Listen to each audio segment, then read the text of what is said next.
Assalamualaikum warahmatullahi wabarakatuh. Jumpa lagi di channel Update Sen. Nah, untuk kali ini kita akan melanjutkan membahas soal pretest untuk pedagogik. Kemarin kita bahas sudah sampai dengan 41. Nah, kebetulan informasi yang didapat dari pretest akan PPG itu akan ditunda sampai dengan 12 April. Jadi masih banyak waktu untuk para guru belajar tentang pretestnya. Masih banyak kesempatan untuk menggali informasi dan soal-soal karena waktunya ditunda. Oke, langsung saja kita bahas soal di nomor 41. Seorang guru sedang bergoogling atau membuka situs Google untuk mencari informasi mengenai pembelajaran berbasis TIK. Teknologi informasi dan komunikasi. Pengertian googling dalam istilah internet tersebut adalah di soal itu adalah mencari informasi mengenai pembelajaran berbasis TIK. Mencari informasi, program desktop publishing, kemudian program menjelajahi laman, program menciptakan laman. Nah, ini adalah untuk istilah googling itu sendiri, yaitu adalah program untuk menjelajahi laman. Jadi jawabannya untuk yang nomor 41 itu adalah yang C. Selanjutnya 42. Saat kita akan informasi tentang suatu topik atau judul dapat menggunakan aplikasi internet yang dikenal dengan istilah mesin pencari search engine. Salah satu laman yang berfungsi pencarian selain Google. Jadi selain Google. Yang pertama itu adalah Yahoo, www.yahoo, tapi sekarang sudah tidak terlalu dipakai karena lebih fokus ke Google. Nah, kemudian Gmail ini bukan pencari tapi lebih membuat akun. Hotmail juga sama.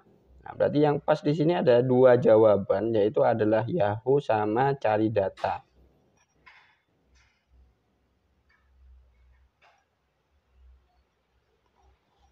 Selanjutnya nomor 43. Seorang guru akan membuat media untuk menampilkan contoh surat, tabel gambar, dan berbagai dokumen lain. Aplikasi sederhana keluaran Microsoft yang dapat digunakan untuk memfasilitasi kegiatan guru tersebut adalah, nah ini sudah luar kepala pada guru ya. Jadi ada jawabannya itu adalah Word, jadi Microsoft Word. Kalau database lebih ke data, kalau misalkan PowerPoint itu lebih ke presentasi, desktop publishing, ini sama juga. Nah, jadi jawabannya yang betul itu adalah Microsoft Word surat. Selanjutnya nomor 44. Seorang guru dapat menampilkan bahan tayang yang menarik perhatian siswa dalam pembelajaran. Program tampilan bahan tayang ini difasilitasi oleh Microsoft. Aplikasi sederhana keluaran Microsoft yang dapat digunakan untuk membuat bahan presentasi adalah seperti yang saya sampaikan tadi, untuk presentasi itu adalah PowerPoint. Tinggal kita cari aja yang PowerPoint. Berarti jawabannya itu adalah yang C.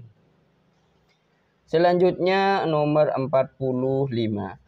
Pertanyaan, mengumpulkan data informasi dengan berbagai teknik, mengasosiasi atau menganalisis, mengolah data informasi dan menarik kesimpulan serta mengkomunikasikan hasil yang terdiri dari kesimpulan untuk memperoleh pengetahuan, keterampilan, dan sikap.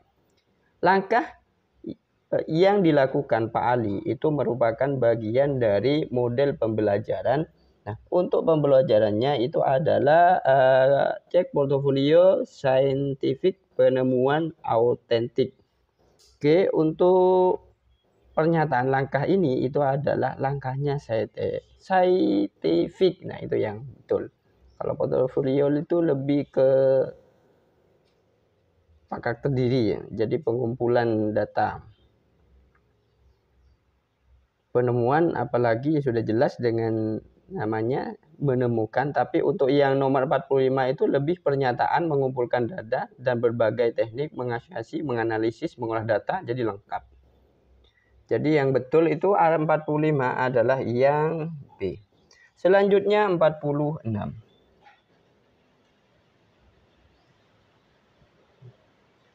Pak Larso melaksanakan pembelajaran dengan menggunakan masalah sebagai langkah awal dalam mengumpulkan dan mengidentifikasi pengetahuan baru berdasarkan pengalamannya. Dimulai dengan memunculkan pertanyaan penuntun, guiding question, dan membimbing peserta didik berkolaborasi yang mengintegrasikan berbagai subjek atau materi dalam kurikulum. Pelajaran yang dilaksanakan oleh Pak Larso tersebut merupakan model pembelajaran. Nah, untuk pembelajaran yang dilakukan Pak Larso yaitu lebih sebagai menggunakan masalah. Kemudian ada berkolaboratif. Ini cenderung pada project based learning.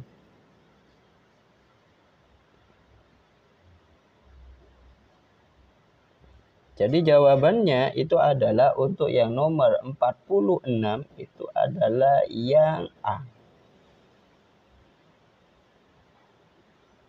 Jadi ada berkolaborasi serta mengintegrasikan berbagai subjek materi dalam kurikulum.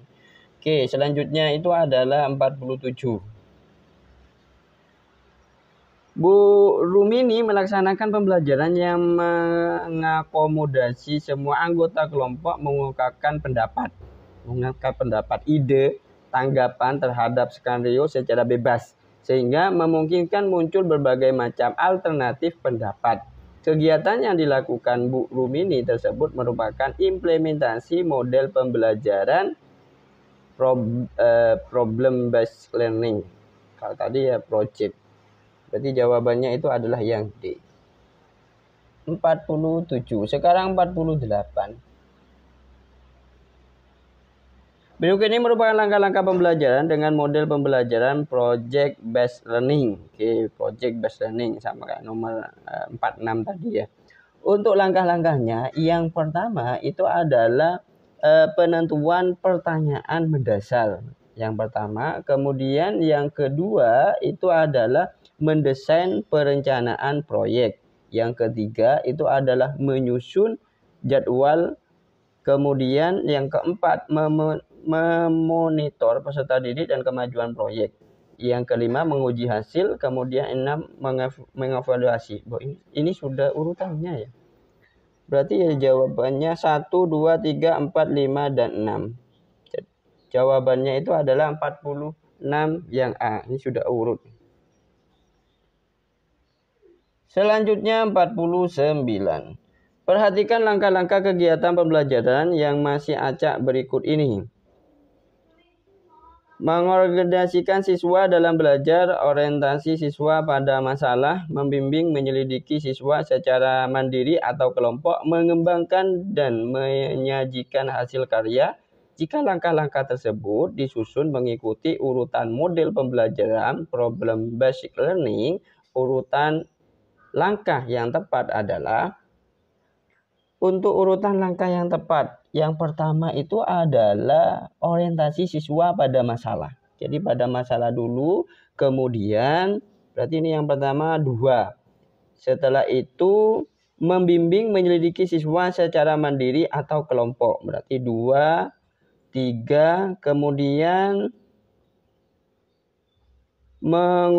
mengorganisasi siswa dalam belajar. Yang terakhir itu 4, mengembangkan menyajikan hasil karya. Nah, itu ya urutannya.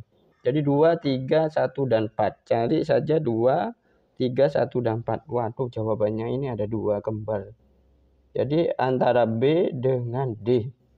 Karena ini nilainya sama. Kalau misalkan tes berarti jawab salah satu. Nomor 50. Kriteria keberhasilan belajar siswa ditentukan dengan menggunakan kriteria ketuntasan minimal atau disebut dengan KKM. KKM adalah rata-rata setiap unsur dari kriteria yang ditentukan. Untuk menentukan KKM diperlukan faktor-faktor. Kompleksitas indikator, daya dukung, dan kemampuan guru, sarana atau prasarana, dan inteks siswa. Kompleksitas indikator, daya dukung, dan inteks siswa. Yang D, kemampuan guru, tingkat kesulitan, kompetensi dasar, dan inteks siswa. Untuk yang nomor 50, yang paling tepat itu adalah kompleksitas indikator daya dukung dan intake siswa. Jadi jawabannya itu adalah yang C. Nah, sekian dulu untuk pembahasan kali ini. Jadi 10 soal. Nanti akan lanjut pada video berikutnya. Untuk tidak ketinggalan, Bapak Ibu bisa langsung klik tombol subscribe-nya atau loncengnya. Jadi kalau ada ngupload informasi atau soal baru, langsung ada notif di layar HP-nya. Sekian, terima kasih dari saya. Kurang lebihnya mohon maaf. Saya akhiri. Assalamualaikum warahmatullahi wabarakatuh.